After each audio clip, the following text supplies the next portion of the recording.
I yo-yo dieted for over a decade before I finally lost 60 pounds and have now kept it off for 5 years. And everybody always asks me like, Ashley, what did you do? How did you get there? But the thing is like nobody's willing to do the work that I put in order to reach that 60-pound weight loss. I shouldn't say anybody. Very few people are willing to do what I did in order to get there. The thing is like most people know what to do. They know that they need to move their body more. They need to track their nutrition. They need to eat in a calorie deficit. They need to lift weights. They need to get good sleep. They need to drink water. They need to cut out alcohol. The work and the like protocol of the things that you need to do is really rather simple. The implementation of it is super freaking uncomfortable. I don't like using the word hard because I like to pay attention to the language that I use on a daily basis because it's very, very powerful, and using the word hard just doesn't align with me. So we use the word uncomfortable and not hard. The thing is I had to stop fighting for my old life where I honestly wasn't comfortable. Being 60 pounds overweight wasn't comfortable, even though I felt like I loved my body and that I appreciated my body and that I was confident in my body. But it wasn't healthy. I had Hashimotos, I had hypothyroid. My numbers were so far off the chart that they couldn't be measured on a lab test.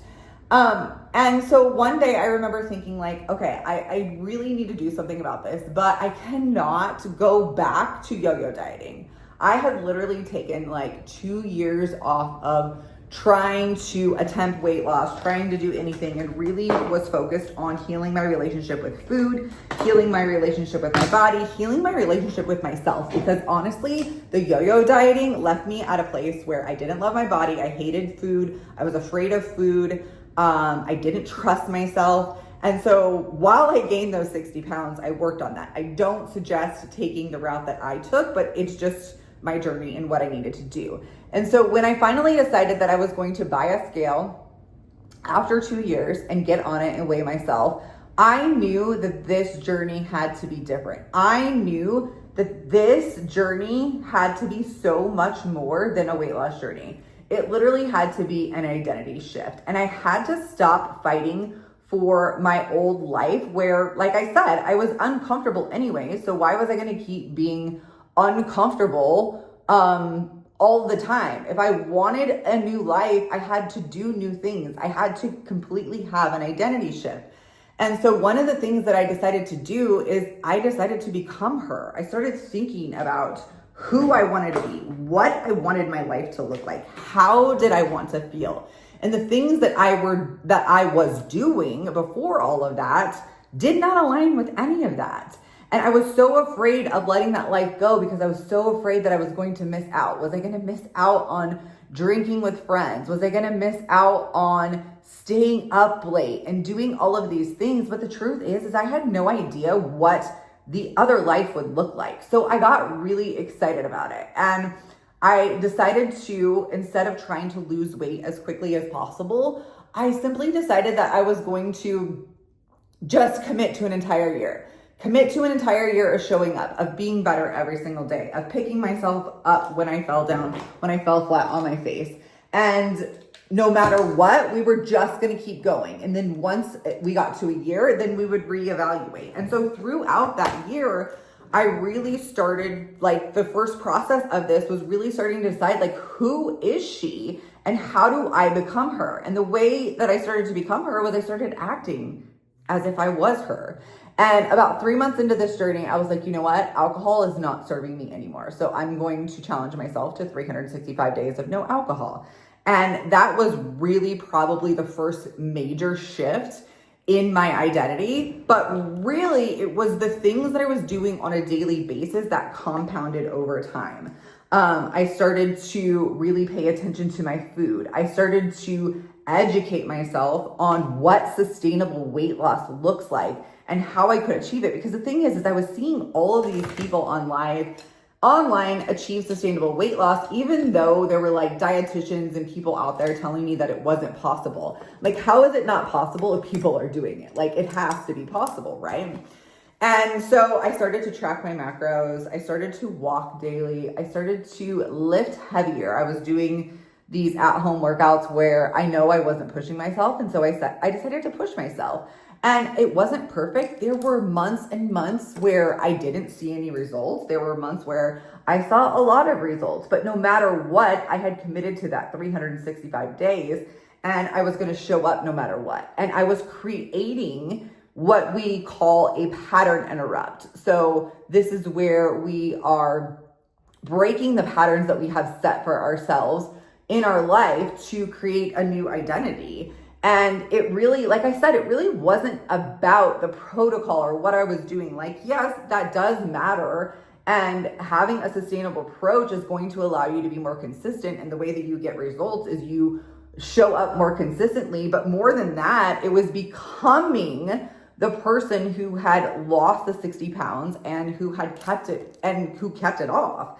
And so I had to create her. And once I got to that year mark, I had lost 25 pounds, but I had never yo-yo dieted. And that was something that was just mind-blowing to me because I had spent the prior decade yo-yo dieting where I would go all in for like 12 or 16 weeks or whatever it may be. And then after that was over, I would just gain it all back. And it was so freaking frustrating.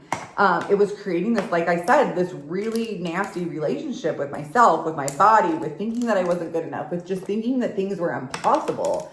And when I decided to take the slow and steady route and I got to that year mark and I hadn't gained the weight back, I was blown away. Like, how the heck did we go from yo-yo dieting to losing 25 pounds in a year and never yo-yo dieting and keeping it off and maintaining it? And I knew when I hit that year mark that I had to simply keep going. And so I did the same thing. I just committed to showing up every single day for another 365 days. And I told myself once we got to that point, it was like in the middle of August. I can't remember the exact date, but I do remember it because when I first committed, I was so afraid of ordering a scale and weighing myself because I was listening to a lot of anti-diet, body positivity dietitians and people who were saying that like, you don't need to know your weight. You can have health at any size. And these are just, I need to do another video on things that I like no longer believe that I once believed, but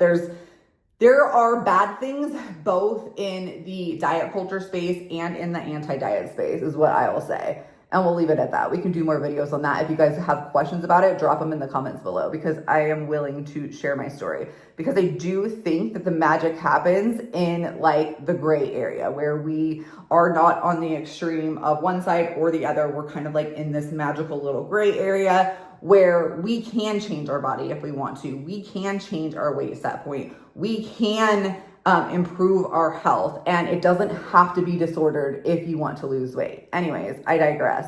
So I got to that second year mark and I had lost another 25 pounds, still hadn't yo-yo dieted. I was freaking blown away. Before I had used all kinds of things to lose weight. I was addicted to stimulants for a really long time. And I thought that was the only way to keep the weight off. And this time I didn't use any special supplements. I didn't use anything crazy. I simply tracked my macros. Sometimes I ate in a calorie deficit. Sometimes I ate at maintenance. I did not track my macros all of the time. There were times where I just let myself live. I lifted heavy weights. I started walking. I started prioritizing my sleep. I started to reduce my stress. I started to do all the things that we know what to do. We just don't do them. And the reason that we don't do them is because we're so stuck in our old identity and we just want to keep fighting for it. And I knew that I either had to fight for a new identity or I had to stay stuck feeling uncomfortable where I was and being unhealthy. And so once I got to that second year mark and I had lost another 25 pounds, I realized that this was a journey that was never going to end. There's never going to be another end date. I didn't need to commit to another year because I was committed for life. I had already made an identity shift of the way that I ate, the way that I showed up, the way that I prioritize the things in my life. And, it's not about who has the most time or who has the most resources. Like, we will use any excuse to stay stuck where we're at. And yes, I realize not everybody has the same 24 hours in a day. But I also know that like my busiest clients, they see the most results because they prioritize the things that are important to them.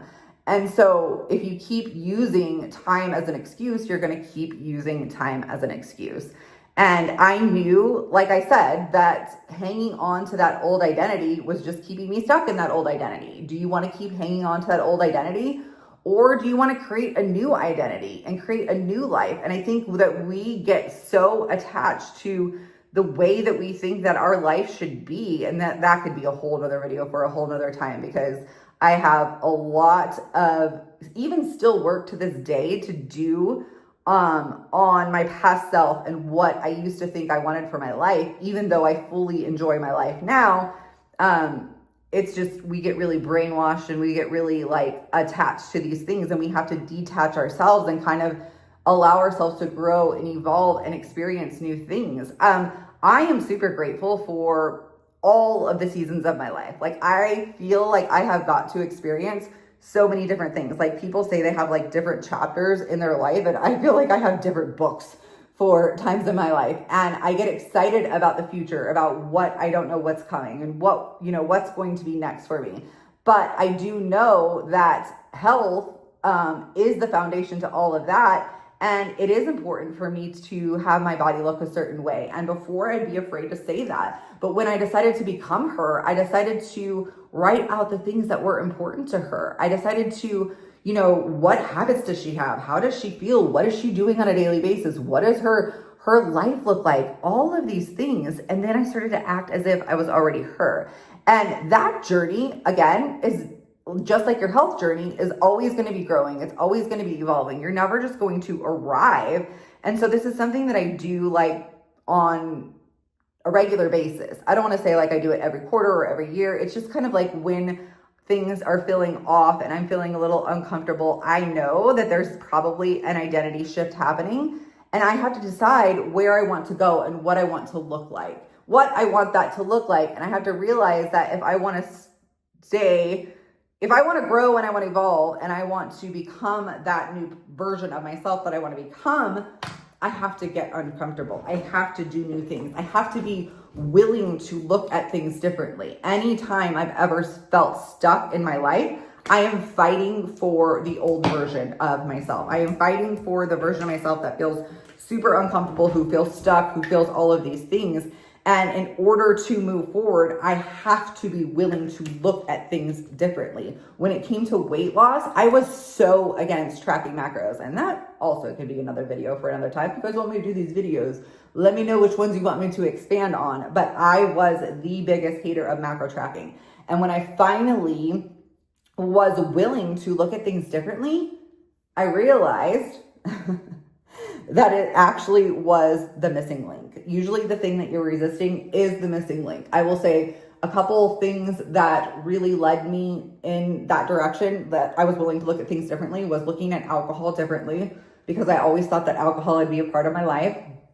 And I thought that my life would be shit without it. And then also tracking macros. Tracking macros gave me more freedom than any other diet or intuitive eating or anything had ever given me. And if you were around for a long time, you know how much-ish I talked about macros. And now it's like the thing that saved me. So are you willing to keep fighting for the current life that you have? Are you going to be willing to get uncomfortable? Because the truth is like, you're already uncomfortable. And look at things differently, because when you start to look at things differently, decide to get uncomfortable, decide that you're going to try something new, decide that it's okay to fall flat on your face, because you know that there is no failure. There is only feedback.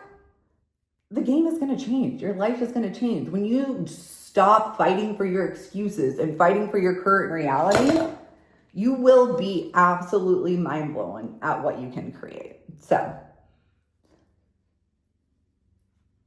I hope you enjoyed that TED Talk and my messy makeup tutorial. I am not a makeup influencer, so don't. I hope you didn't come watch this for makeup tips. All right, I hope you guys have a great day. We'll talk to you soon.